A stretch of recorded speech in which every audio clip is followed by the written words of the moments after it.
안녕하세요. 닥통 네이버 지식인 상담의 신홍범입니다. 코골이 수면무호흡증의 원인 어떤 것이 있을까요? 코골이 수면무호흡증은 기도가 좁아져서요. 혀 뒤쪽, 그다음 연구개, 편도, 목구멍의 부드러운 조직이 뚫려서 이제 소리가 나는 것입니다. 그럼 어떻게 해서 이게 좁아질까요? 우선은 타고난 기도 구조 자체가 목구멍이 좁은 사람이 있습니다. 편도가 크고 목젖이 길게 내려와 있고 혀가 두꺼운 사람이 있어요. 대개 이런 분들은 아래턱이 작습니다. 그리고 또 비염, 코막힘이 동반되어 있는 경우도 많습니다.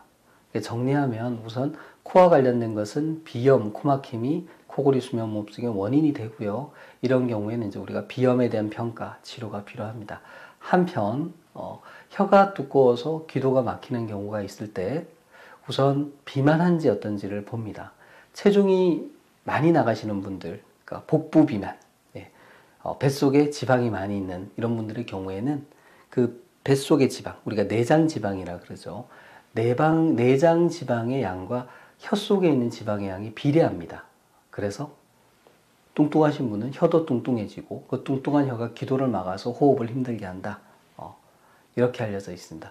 그러니까 코골이 수면무호흡증의 원인 중에 하나가 비만이 될 수 있는 거죠. 그러니까 체중을 줄이는 게 중요하고요. 그리고 어릴 때 편도나 아데노이드가 커서 입을 벌리고 자는 습관을 가지고 있었던 경우에는 아래턱이 충분히 자라지 않기 때문에 아래턱이 작아지고 혀가 상대적으로 커져서 그게 기도를 막아서 코골이 무호흡증이 생길 수 있습니다.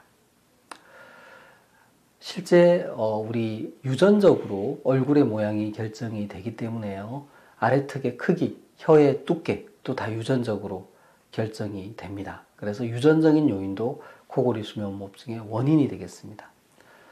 코골이 수면무호흡증이 이제 의심이 되는 경우에 우리 코를 골다가 뭐 컥 하고 호흡을 안 한다든지 이런 경우가 있을 때는 이 코골이 수면무호흡증이 얼마나 심한지 알아보기 위해서 우리가 수면 다운 검사를 받아보고요. 그 검사 결과를 토대로 해서 치료를 하게 되는데요. 비수술적인 치료로는 이제 양압기 치료가 있습니다. 양압기라 그래서 어떤 의료 장비가 있고 거기서 나오는 일정한 압력의 공기를 이용해서 코를 통해서 바람을 불어넣어서 기도를 열어주는 이런 치료가 있습니다. 양압기 장비는 200만 원이 넘는 상당히 고가 장비인데요. 최근에는 건강보험이 적용이 돼서 수면다운 검사 통해서 수면무호흡증으로 진단된 환자에 한하여 양압기를 임대해서 사용할 때 건강보험에서 요양비 형태로 지원을 해줍니다.